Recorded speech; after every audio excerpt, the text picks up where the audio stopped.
Baik, bismillahirrahmanirrahim. Assalamualaikum warahmatullahi wabarakatuh. Alhamdulillah wa syukrillah. Hari ini kita ketemu lagi di pelajaran IPA, masih di bab ketiga tentang unsur, senyawa, dan campuran. Hari ini materinya itu materi IPA-nya kimia, tentang unsur, apa itu senyawa, dan apa itu campuran.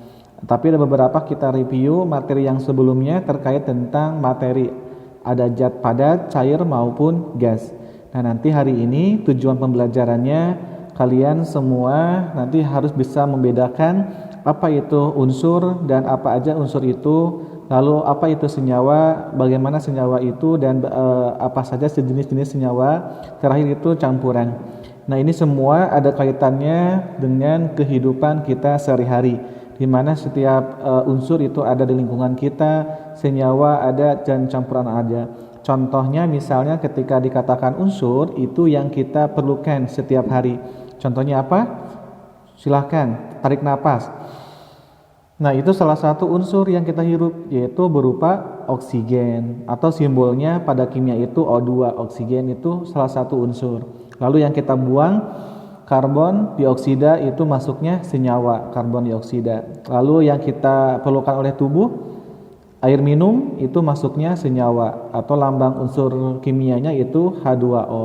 Lalu campuran itu banyak, misalnya ada air teh, ya, air sirup itu campuran. Baik, untuk lebih jelasnya kita bahas satu persatu apa itu unsur, senyawa, dan campuran. Mudah-mudahan bisa disimak dengan baik. Nanti silakan kalau perlu dicatat, kalau tidak misalnya silakan kalian dibaca ulang di buku paket IPA materi bab ketiga tentang bagian unsur, senyawa, dan campuran. Baik, materi itu ada dua, ada dikatakan materi itu zat tunggal dan ada campuran. Nah, berikutnya materi itu ada dua, ingat ya, ada dikatakan campuran, ada yang kedua zat tunggal. Nah, kalau zat tunggal itu yang tadi dikatakan unsur.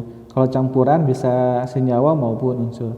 Baik, materi itu apa sih materi? Materi itu secara pengertian yaitu segala sesuatu yang mempunyai massa dan menempati ruang. Jadi materi itu sama Bapak di garis bawahi segala sesuatu yang mempunyai massa dan menempati ruang. Itu dikatakan materi. Nah, di alam dunia ini ada tiga materi, yaitu masuknya ada materi yang dikatakan gas. Lihat perbedaan antara gas, yang kedua zat cair atau cair, dan yang ketiga itu padat. Coba bisa membedakan enggak dari ketiga gambar ini? Kalau sama Ustadz itu dibedakan itu berdasarkan partikelnya. Itu kalau gas, partikel yang warna hijau itu agak berjauhan dan sedikit. Itu partikel untuk materi gas. Kalau zat cair itu yang partikelnya warna orange, agak lebih banyak dibandingkan gas, tetapi masih berenggang atau berjarak. Nah, tetapi kalau padat itu lebih banyak partikelnya dengan posisi yang lebih padat. Nah, gas itu contohnya apa? Banyak contoh di dalam unsur gas di dunia ini. Ada gas helium, ada gas nitrogen, gas karbon, gas oksigen, gas apa lagi, banyak ya. Itu berupa gas. Kalau cair apa? Banyak juga cair, misalnya ada air H2O, ada air cuka, dan yang lainnya. Kalau padat itu banyak jenisnya, logam, kayak besi, ya, timah, seng, emas, perak, ya, kayu, itu padatan. Batuan pun termasuk padatan. Nah, itu contoh materi yang ada di bumi. Jadi ini harus bisa membedakan kenapa misalnya materi itu beda antara misalnya yang kita hirup berupa partikel gas, cair misalnya, dan berupa padatan. Seperti itu ya. Itu berdasarkan struktur dari partikelnya. Selanjutnya, materi itu yaitu segala sesuatu yang mempunyai massa dan menemui ruang, juga sama. Ini kalau di analogikan ini bisa ini seperti ini. Nah, itu juga sama, bergeraknya ini bisa bergerak pada dasarnya. Baik, kita masuk ke yang berikutnya. Nah, zat tunggal. Nah, zat tunggal ini nanti kita bahas apa itu zat tunggal, lalu apa itu unsur, lalu apa itu senyawa. Ya, Minimal kalian bisa membedakan atau memahami perbedaan dari unsur, senyawa, dan contoh dari unsur maupun senyawa. Kayak gitu. Nah, zat tunggal. Secara pengertian, zat tunggal itu artinya materi yang sifat dan susunannya sama dan mempunyai sifat yang khas. Jadi zat tunggal itu sama Ustadz digaris bawahi yang materi yang sifat yang sifat dan susunannya sama ya, sifat dan susunannya sama dan mempunyai sifat yang khas. Contoh misalnya ini ada dua gambar, mana yang dikatakan zat tunggal. Gambar pertama ini ada 6 ekor sapi dengan dengan sifat dan susunan yang sama ya, itu 33. Yang kedua ini ada namanya 5 ekor sapi tetapi ada 1 kelinci 1 ekor. Nah, yang dikatakan zat tunggal itu yang ini, yang mempunyai sifat dan susunan yang sama, sifat dan susunan yang sama dan mempunyai sifat yang khas ini. Kalau yang ini yang kedua disilang. Kenapa disilang? Karena dia tidak mempunyai sifat dan susunan yang sama karena ada 1 ekor kelinci. Bisa dipahami ya. Jadi zat tunggal itu ingat yang sifat dan susunannya sama dan mempunyai sifat yang khas. Baik, kita masuk ke pengertian unsur. Nah, apa sih itu unsur? Nah, unsur secara pengertian adalah zat tunggal yang tidak dapat diuraikan. Yang dapat diuraikan lagi menjadi zat yang lebih sederhana dengan reaksi kimia biasa. Jadi pengertian unsur itu di sini adalah unsur itu zat tunggal. Nah, zat tunggal yang tidak dapat diuraikan lagi, gitu aja ya. Yang dapat diuraikan lagi menjadi zat yang lebih sederhana dengan reaksi kimia biasa. Itu secara pengertian. Nah, apa aja unsur? Ternyata ada banyak unsur itu. Hampir terdapat ada 118 unsur yang ada di bumi kita berdasarkan penemuan dari para ahli kimia maupun ahli sains. Nah, berdasarkan sistem periodik. Nah, ini ada namanya sistem periodik unsur. Ini orang-orang kimia nanti kalau berminat ke kimia ini pasti wajib hafal dan memahami sistem periodik unsur dikelompokkan menjadi. Nah, unsur itu dikelompokkan menjadi ada beberapa 3. Yang pertama ada namanya unsur logam. Nah, unsur logam itu contohnya ada lambangnya Na. Huruf depannya besar, kapital Na, huruf yang kedua A-nya kecil. Ini namanya Na itu lambang kimianya natrium. Nah, ini Na itu natrium. Kalau Fe, perum, itu dibacanya, itu Fe itu kalau di bahasa Indonesia kan itu besi, itu perum. Kalau Cu itu namanya tembaga. Nah, itu salah satu unsur pada logam. Jadi walaupun ada dua huruf misalnya Na, natrium itu tetap dikatakan unsur karena itu disebutnya dengan tunggal natrium. Lalu Fe pun besi, Cu itu tembaga. Nanti sama Ustadz akan ditunjukkan contoh gambar sistem periodik unsur. Nah, yang kedua itu ada namanya unsur non logam, berarti yang bukan logam. Yang kedua, apa aja contohnya? Nah, ini yang non logam itu contohnya huruf S kapital. Ini lambangnya sulfur atau belerang. Sulfur itu S itu artinya sulfur, disingkat dengan simbol S, itu artinya belerang. Belerang itu kalau kalian pernah main ke Gunung Tangkuban Perahu atau ke Dieng atau ke daerah yang menghasilkan belerang yang warna kuning, yaitu berupa sulfur. Lalu lambang berikutnya ada C besar atau kapital, itu namanya karbon ya, jenis gas itu karbon. Lalu berikutnya ada H2 itu gas hidrogen. Ini hidrogen. Ini termasuk non logam atau lebih berupa gas. Terakhir ada namanya unsur metaloid. Nah, untuk metaloid ini perpadian misalnya lebih ke berupa bukan gas, bukan padat. Ini lebih ke cair misalnya. Atau tergantung berdasarkan suhu. Jadi suhunya tinggi dia akan cair, ketika suhunya rendah dia lebih ke padat. Nah, itu namanya unsur metaloid. Kalau logam kan lebih ke padat. Kalau unsur non logam itu lebih ke gas. Tapi kalau unsur metaloid itu perpaduan tergantung dari suhu yang digunakan. Kalau suhunya tinggi itu dia cair, kalau suhunya ini bisa berupa padatan. Kalau rendah. Ada yang pertama namanya Si atau silikon.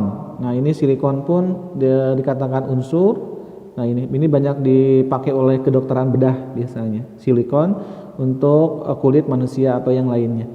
Lalu ada namanya unsur B, namanya boron. Nah, boron. Terakhir ada namanya unsur As atau arsen. Nah, ini contoh-contoh pembagian dari unsur. Ini bisa memahami ya.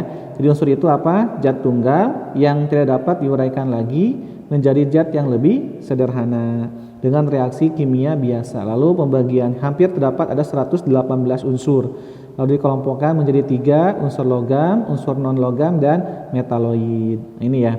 Nah, unsur di alam semesta itu artinya tidak hanya bumi ya. Jadi seluruh alam semesta itu berupa galaksi ya. Alam semesta alam semesta itu terdiri dari hidrogen. Ini berdasarkan penelitian, itu hidrogen itu hampir 60%. Alam semesta itu berupa unsur hidrogen. Hampir 60%. Lalu yang berikutnya berupa helium. Unsur helium itu kurang lebih 37%. Terakhir unsur lainnya itu hanya 3%. Nah, ini. Nah, seperti itu. Kita masuk ke sistem periodik unsur. Nah, ini terdiri dari 18 kolom yang disebut golongan dan 7 baris yang disebut periode. Nah, itu ya periode. Unsur dalam satu golongan memiliki kemiripan sifat. Nah, itu unsur dalam satu periode berurutan dari logam, semi logam dan non logam. Jadi logam dulu ya, dari logam, non semi logam dan non logam. Ini contoh periodik tabel periodik unsur. Nanti silakan nanti kalian coba di Google digambar lihat sistem periodik unsur. Nanti itu ada banyak keterangannya. Ya, biar lebih paham dan lebih mengerti. Nanti Ustadz jelasin. Nah, ini maksudnya yang untuk sistem periodik unsur itu ada namanya warna ini abu. Abu itu disebut dengan alkali metal. Ini alkali metal. Yang ini yang warna abu. Lalu yang warna hijau, ini lihat ya, ini abu yang pertama nih. Metal itu ada H, berarti hidrogen, litium, natrium, nih. Ada kalium, K, ya, ada Rb dan Cs dan Fr. Lalu yang kedua ada namanya warna hijau, itu alkali earth metal. Contohnya barium, magnesium, Mg, ya ada Ca, kalsium, ya ada Ca, Se, ada Ba, barium, ya ada Ra. Nanti ada penamaannya. Kalau kali ini kan kurang jelas nih bentuk PowerPoint dari Ustadz. Nanti silahkan kalian download, wajib ya, setiap kelas 7 ABCD nanti silahkan di Google download sistem periodik unsur ya, sistem periodik unsur kimia gitu. Nah, ada namanya yang warna kuning, ini namanya transitional metal, berarti transisi ya, ada Sc, ada Y, ada La, Ti telium, ada Hf, ada F, Nb talium gitu ya. Ada raksa, Hg dan selainnya. Ini yang kuning agak ada banyak segini kotaknya. Gitu. Lalu ada warna pink, itu namanya other metal. Ini metal, ada aluminium, Al, ada ini ya, telium, Ge, Pb, borum itu. Nah, ini untuk yang warna pink itu metal. Kalau yang warna biru itu non metal. Berarti ini lebih ke gas, ada karbon, ada nitrogen, oksigen ya. Ada fosfor, sulfur, fosfat kayak gitu ya. Ada barium, kalsium kayak gitu. Ini banyak. Ya. Terakhir itu yang non itu ada helium, ini lebih ke gas. Untuk yang warna oranye ini lebih ke gas. Jadi yang gas itu kayak hidrogen, ini juga gas. Ya. Yang hurufnya merah berarti itu unsur non logam atau gas. Seperti itu ya. Nah, ini yang dibuat oleh manusia yang di bawah yang ini, yang buat ya, segini. Kalau ini yang dari alam, kayak gitu. Baik, itu ya. Nanti silakan di-download saja sistem periodik unsur untuk materi yang ketiga pertemuan kedua ini. Baik, kita masuk ke berikutnya, unsur logam. Nah, semua unsur logam berakhiran UM kecuali helium, yaitu nama-nama dari unsur logam. Semua unsur logam berakhiran UM, ya, logam, ya, kayak karbon, kecuali helium. Ciri-cirinya apa? Ciri-ciri unsur logam itu yang pertama, wujudnya padat kecuali raksa cair. Ini ciri-cirinya, wujudnya lebih ke padat, ada kecuali raksa cair. Itu unsur logam. Lalu konduktor panas dan listrik. Jadi kalau semua logam itu sebagai konduktor panas, menghantarkan panas yang cukup baik dan sebagai penghantar listrik digunakannya. Itu yang ada di dalam kabel itu kan logam, ya. Termasuk untuk peralatan masak di dapur itu semua berbahan dari logam. Karena bisa menghantarkan panas dan listrik dengan cukup baik. Lalu dapat ditempa itu artinya dapat dibentuk, ya. Dibentuk di tempat itu artinya bisa dibentuk berdasarkan fungsinya. Lalu ada titik leleh dan massa jenisnya tinggi. Jadi kalau melelehkan logam itu harus mempunyai suhu yang sangat tinggi, ya. Bisa menjadi zat cair logam itu ketika dikasih suhu yang cukup tinggi. Selanjutnya sulit menjadi senyawa bila sesama logam. Jadi ketika ada sesama logam itu sulit untuk menjadi senyawa. Nah, seperti itu untuk ciri-ciri unsur logam. Nah, unsur non logam dan metaloid ini ciri-cirinya. Kalau unsur non logam, yang pertama tidak mengkilat. Nah, jadi tidak mengkilat, ya, seperti nggak kayak seperti besi, tembaga, aluminium itu kan mengkilat bentuk permukaannya. Lalu titik leleh dan massa jenisnya rendah. Jadi ketika dipanaskan atau dikasih suhu yang cukup sedang itu bisa meleleh cepat. Lalu sebagai bahan isolator atau kebalikan dari yang tadi yang logam, ya, kurang baik sebagai penghantar listrik maupun panas. Lalu dapat dibentuk senyawa unsur non logam dalam bentuk murni. Contohnya ada karbon, oksigen, Xn, nitrogen. Nah ini, ya. Ciri kala itu untuk yang non logam. Biasanya berupa gas, ya, atau cair. Lalu metaloid ini sifat di antara logam dan non logam. Itu namanya metaloid, sifat di antara logam dan non logam. Lalu namanya semi konduktor, ya, kurang bisa menghantarkan listrik tetapi kurang baik gitu. Nah, itu untuk yang pertama unsur. Berikutnya senyawa. Nah, apa itu senyawa? Secara pengertian, senyawa itu artinya zat tunggal yang dapat diuraikan kembali.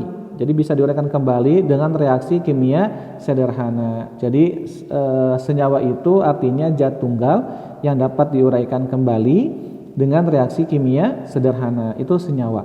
Ya, perbandingan massa unsur-unsurnya pembentuk senyawa selalu tetap. Jadi perbandingan antara massa unsur-unsur pembentuk senyawa selalu tetap. Ya, hukumnya pros. Contohnya ini ada senyawa gula. Nah, senyawa gula itu lambang kimianya ini, di lambang kimia gula itu C6H12O6. Jadi harusnya seperti ini penulisannya. C6, 6-nya agak di bawah, C6, H-nya besar, H12 harusnya di bawah, H12 dan O6. Nah, ini lambang kimia dari gula. Lalu uap air. Uap air itu berarti lambang kimianya H, 2-nya di bawah. H2O, ya, dihidrogen. Itu namanya uap air. Lalu yang ketiga contoh senyawa itu misalnya CO2, karbon dioksida yang kita hembuskan, CO2. Nah, ini CO2. Nah, seperti itu, ya, itu lambang-lambang dari kimia. Lalu pembentukan senyawa gimana prosesnya? Nah, reaksi antara unsur-unsur misalnya yang pertama unsur Cu, ya. Cu ditambah dengan Cl2 menghasilkan senyawa Cl2, ya.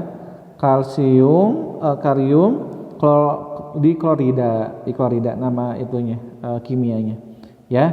Sama seperti juga reaksi antar unsur dan senyawa misalnya Fe itu apa yang tadi teh? Besi ditambah dengan CuSO4 sulfat, asam sulfat menghasilkan FeSO4.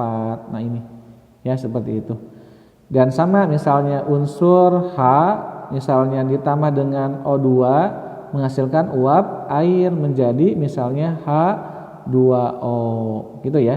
Sama misalnya Karbon dioksida berarti unsur karbon ditambah uap oksigen menghasilkan CO2 karbon dioksida. Nah, seperti itu. Jadi mudah-mudahan bisa dipahami. Jadi senyawa itu gabungan dari unsur-unsur atau zat tunggal yang dapat diuraikan kembali dengan reaksi kimia sederhana atau gabungan dari unsur-unsur yang gabungan dari unsur-unsur. Itu bisa dikatakan senyawa. Ya, itu ya. Jadi senyawa. Nah, ini contoh-contohnya pada senyawa ya. Ini ada nama dan rumus dan manfaatnya. Contoh senyawa yang pertama ada namanya asam asetat. Asam asetat itu artinya CH3COOH. Nah, OH itu menunjukkan sifat asam. Jadi ketika akhirannya ada OH, oksigen dan hidrogen, itu dia bersifat asam. Banyak ini dijumpai di beberapa jenis makanan atau pengawet atau penyedap biasanya ya. Di supermarket coba kalian lihat komposisinya. Itu selalu ada bahan-bahan kimia atau bahan-bahan dari asam maupun basa. Ya, itu ada asam asetat, ini disebutnya asam asetat, ini rumusnya, manfaatnya sebagai cuka makanan, ya cuka makanan. Yang kedua ada namanya amoniak. Amoniak itu lambang kimianya NH3 amoniak untuk pupuk ya, untuk orang-orang pertanian atau ya perkebunan amoniak. Lalu ada yang ketiga namanya asam askorbat. Asam askorbat itu ini lambang kimianya C6H12O6 itu sebagai vitamin C, asam askorbat. Yang keempat ada namanya kalsium karbonat. Nah, Ca itu kan kalsium. CO3 itu berarti karbonat sebagai bahan bangunan semen biasanya ya, kalsium karbonat. Lalu ada soda kue. Nah, ini pengembang makanan ya, soda kue itu Na natrium HCO3 itu soda kue sebagai pembuat roti misalnya untuk mengembangkan. Lalu karbon dioksida CO2 ini jelas penyegar minuman ya, CO2. Lalu ada aspirin. Aspirin itu C9H8 dan ini tidak sembarangan ya angka-angka ini. Ini mengurangi rasa sakit, ini orang-orang farmasi pembuatan obat aspirin. Ada magnesium hidroksida ya, Mg itu kan magnesium. OH itu berarti dia bersifat asam. OH2 berarti obat penawar asam. Banyak digunakan magnesium OH itu untuk obat mah biasanya. Mau obat mah pil maupun cair. Lalu ada asam klorida HCl. H itu kan hidrogen, Cl itu klorida. Berarti asam klorida pembersih lantai ya. Ini untuk di sabun-sabun ya, asam klorida itu. Lalu natrium klorida, Na itu natrium, C itu klorida sebagai garam dapur. Nah, jadi yang dimasak ya, garam dapur itu berarti natrium klorida. Terakhir ada namanya natrium hidroksida NaOH atau sebagai pengering. Nah, itu contoh-contoh senyawa yang ada di kehidupan sehari-hari, bisa sebagai makanan, sebagai pupuk maupun yang lainnya. Ya, ini tata nama senyawa. Jadi tata nama senyawa itu yang pertama ada logam plus non logam. Ketika logam dan non logam disatuin, nama logam plus non logam plus natrium. Ya, contohnya natrium klorida. Nah, ini natrium klorida, logam dan non logam. Lalu non logam dengan non logam, jumlah atom nama unsur ditambah jumlah atom plus nama unsur. Contohnya karbon dioksida. Nah, ini non logam kan, karbon dengan oksigen, di C itu non logam karbon dan O itu logam. Berarti ini ada angkanya gitu. Lalu senyawa asam itu asam plus nama ion dan ida, berarti asam iodida dan seterusnya gitu ya. Senyawa sama kayak senyawa basa juga. Senyawa basa berarti kalau basa itu ada lambangnya H. Nah, gitu. Baik. Nah, ini nama-nama logam dan non logam. Nah, ini kalau jumlah atom dalam bahasa Yunani. Jadi dipakainya pakai bahasa Yunani karena ini pengetahuan kimia ini sudah berkembang dari awal ketika zaman Yunani maupun Romawi. Nah, ini yang pertama ada namanya satu itu disebut mono.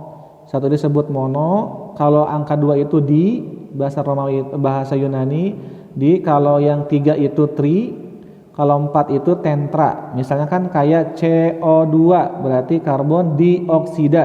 Karena dia lagi misalnya CO aja berarti karbon monoksida karena ini kan angka 1 monoksida. Nah itu. Lalu misalnya ini CO3 berarti karbon trioksida karena ada huruf 3-nya. Kalau 4 itu berarti tetra, 5 itu penta, lalu 6 itu heksa. Mono, di, tri, tentra, penta, heksa, lalu 7 itu hepta, 8 itu okta, lalu 9 itu nona, dan 10 itu deka, ya. 1 itu mono, 2 itu tri, 2 itu di, 3 itu tri, 4 itu tentra, 5 penta, lalu yang ke-6 heksa, yang ke-7 itu hepta, 8 okta, lalu 9 nona, dan 10 deka. Contohnya ini kan ada belerang dioksida gitu ya. Nah itu. Baik, itu untuk senyawa. Terakhir itu campuran. Nah, apa itu campuran? Campuran itu tersusun dari 2 atau lebih zat yang masih mempunyai sifat sama dengan asalnya tanpa melalui reaksi kimia. Jadi campuran itu tersusun dari 2 atau lebih zat yang masih punya sifat sama dengan asalnya tanpa melalui reaksi kimia. Itu campuran. Ciri-cirinya apa? Ciri-ciri campuran itu yang pertama terdiri dari 2 zat tunggal atau lebih. Nah, zat tunggal atau lebih, lalu komposisi sembarang atau tidak tetap komposisinya. Antara zat kimia tidak terjadi reaksi kimia, lalu masih punya sifat asal, lalu dapat dipisahkan dengan cara fisis atau penyaringan, penguapan, dan lain-lain. Nah ini ya ciri-ciri jadi campuran. Nah ini perbedaan antara senyawa dan campuran. Proses pembentukan melalui reaksi kimia itu pada senyawa, kalau pada campuran itu proses pembentukan tanpa reaksi kimia itu pada campuran. Lalu berikutnya sifat penyusun berbeda dengan penyusunnya, ini berbeda. Tapi kalau pada campuran sifat penyusunnya masih tampak, masih sama. Lalu komposisi penyusunnya perbandingannya tertentu. Kalau ini perbandingannya sembarangan, bebas.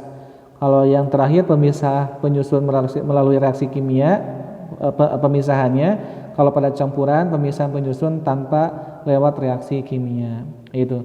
Contohnya apa aja? Pada campuran zat penyusun tidak sejenis terdiri dari 2 atau lebih zat yang masih mempunyai sifat zat asal. Contohnya misalnya larutan 1 fase, koloid 2 fase, dan suspensi itu 2 fase. Lalu larutan jernih, tidak jernih, dan ini contohnya ya, larutan tidak disabat disaring, lalu tidak memisah apabila didiamkan. Ini contohnya larutan itu antara gula dan air, itu air gula itu disebut campuran. Kalau koloid contohnya susu ditambah air, itu campuran. Ya, kalau suspensi pasir ditambah air, itu ya.